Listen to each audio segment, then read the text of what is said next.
Bugün paçanga böreği yapıyoruz. İlk önce biberlerimizi doğruyoruz.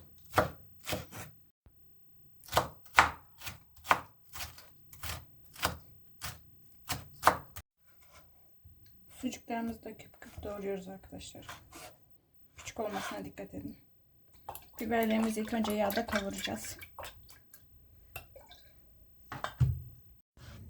Domateslerimizi de aynı şekilde küp küp doğruyoruz.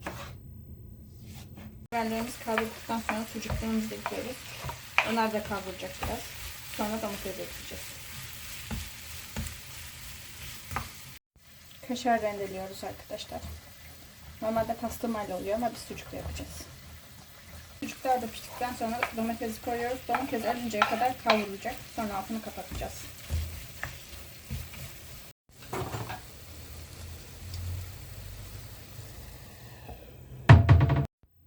Yufkalarımızı üçgen şekilde kesiyoruz.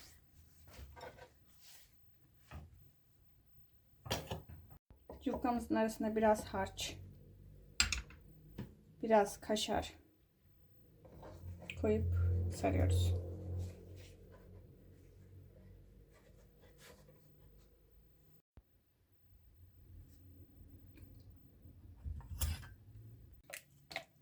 Bir yumurta, 2 de kırabilirsiniz. Biraz süt. Bunları karıştırıyoruz arkadaşlar.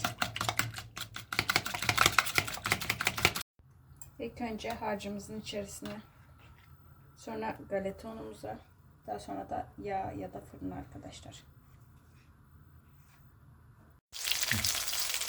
Bunları kızmış yağda kızartıyoruz arkadaşlar.